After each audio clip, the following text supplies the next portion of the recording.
Trump's threat to attack Pakistan whenever and wherever possible is an open declaration of war against Pakistan's sovereignty and integrity.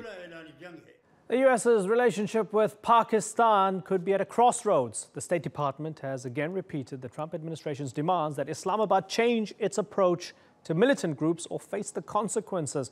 The Pakistani government denies it's sheltering terrorists. This week, Islamabad hosted regional powers, including Turkey, Russia and China, to discuss a response to U.S. policy, specifically how to prevent further escalation. There are fears the U.S. may resume drone strikes in Pakistan as part of its strategy against the Taliban. So what impact would a full-blown falling out between these two allies have in the region?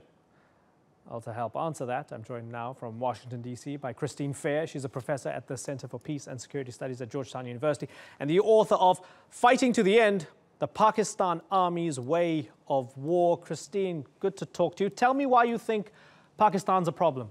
Oh boy, we don't have enough time to delineate all the reasons why Pakistan's a problem, but I think I can summarize it thusly. Pakistan has been using non-state actors, which it would call mujahideen, as a pivotal piece of its foreign policy since 1947. It's one of the first things that Pakistan did as it was becoming independent was sent a bunch of so-called mujahideen from the tribal areas to seize Kashmir. And its interference in Afghanistan actually began in the late 1950s. It began its jihad policy there in 1974, a number of years, obviously, 5 years before the Soviets actually invaded Afghanistan. So Pakistan has been very reliant upon this particular strategy for all of its existence, and it's very difficult for Pakistan to actually break the jihad habit. And as Pakistan acquired nuclear weapons, beginning in the late 1980s, Pakistan developed a sense of impunity as well as immunity, that no one could really punish Pakistan for its reliance upon these non-state actors. So what do you want to happen right now? We've seen these sort of limited sanctions and slaps on the wrist. That came from the Trump administration. Massive response from Pakistan. I mean, we've had the National Security Committee saying they're being scapegoated, the National Assembly passing a resolution against Trump's statements. They call them hostile and threatening. Former Chief Justice Iftikhar Chowdhury saying that the U.S. is blaming Pakistan to hide its defeat in Afghanistan. So a lot of saber rattling, but what do you want the United States to do? Actually cut ties? So, I mean, I think it's really important to understand that the Americans have made an increasing body of mistakes in Afghanistan, really from the beginning. So it's absolutely true that the United States has essentially lost the war in Afghanistan. But I have always argued that victory was never possible when it went to war with Pakistan, the singular country, along with Saudi Arabia and the United Arab Emirates, that actually wanted the Taliban to remain in power. So it's really important to understand that the United States went into this war with the wrong partner. It's sort of like putting a child molester, if you will, in charge of playground safety. So I think what this administration is going to have to understand very quickly is that our priority has to be Pakistan, not Afghanistan. We can't have even a face-saving exit from Afghanistan if we're not in a position to really put pressure on Pakistan. But we also need to have the ability to resupply not only American troops, although they're smaller in number, but more importantly, the Afghan National Security Forces, which are heavily reliant upon U.S. supplies. So Trump is going to have to make a choice. He can't both vilify Iran while also vilifying Pakistan. Now, I'm actually going to argue, and have argued, that Iran is far less dangerous than Pakistan. Iran is a regional problem. It's not a global problem like Pakistan. So I'd actually, in my ideal policy package, I'd like to see President Trump stop saber-rattling with Iran, build upon the really important and historic nuclear deal with Iran, capitalize upon our relationship with India, and actually use the ground lines of communication through Iran, beginning with the port at Chabahar, to move supplies into Afghanistan. So that will give us much more space to resupply our Afghan partners. At the same time, we really need to think differently about aid to Pakistan Pakistan. Pakistan thinks it's entitled to my money. Its elites don't pay taxes, so every time I write my check to our tax service, the IRS, I'm paying Pakistan's taxes. I think we need to cut off, in a very dramatic way, economic support. We must cut off financial support to Pakistan's military. Particularly, we have to disallow it from procuring strategic weapon systems, which are not suitable for its domestic battle against militancy. It only wants those weapon systems to fight India. And we have to get rid of entirely this program called Coalition Support Funds. We're essentially paying Pakistan to kill terrorists. Terrorists that it has actually created itself.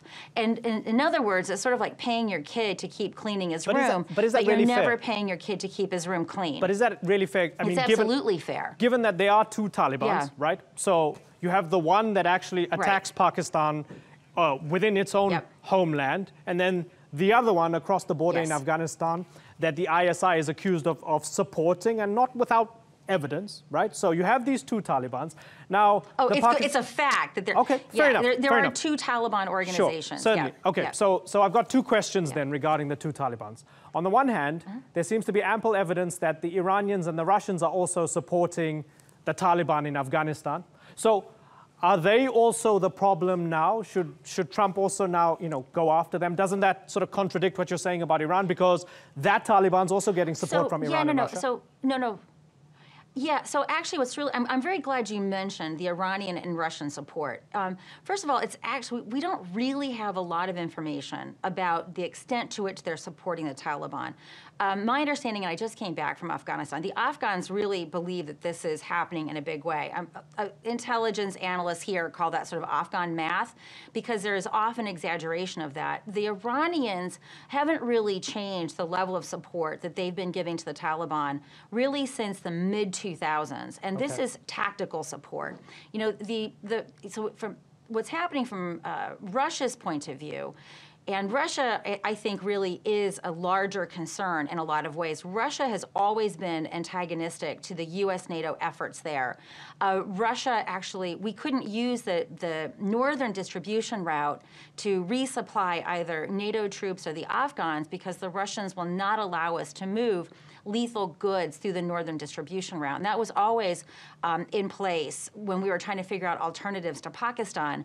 Russia is now justifying its cultivation of the Taliban based upon an exaggerated fear of ISIS in Afghanistan. So what's actually happening is that Russia and Iran are trying to figure out what is going to be the end state in Afghanistan. Ultimately, Iran is going to have to live next to that state. And, Iran, as well as Russia, I think, are actually hedging their bets. But isn't that the Pakistani and of course, if you're Iran perspective? We have to live in the neighborhood, so we have to hedge our bets? Yeah, but the difference is Pakistan is creating the instability. Iran is having to figure out how to live next to the instability that Pakistan has created.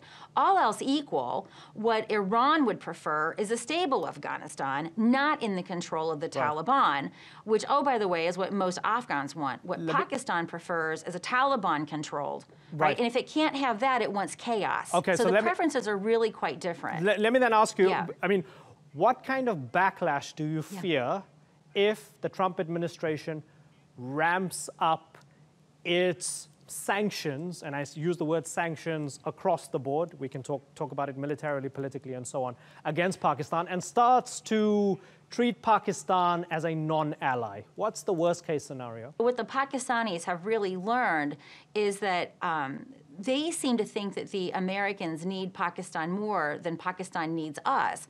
And I think they have a good reason to conclude that if you look at the mysterious and bizarre behavior that the United States has exhibited towards Pakistan. I think what many Pakistanis are then banking on as the United States withdraws its largesse, I think the next step, which I don't think the Americans will take, would be that the Americans allow the IMF to do whatever it wants with Pakistan. What happens traditionally is that Pakistan reneges on its own commitments to the IMF withdraws. Some years later, the Pakistanis go back and they say we need more money. And even though they failed to honor their previous commitments, which they themselves made, the Americans put pressure on the IMF to give the money. The logic being that the Americans think Pakistan is too important to fail.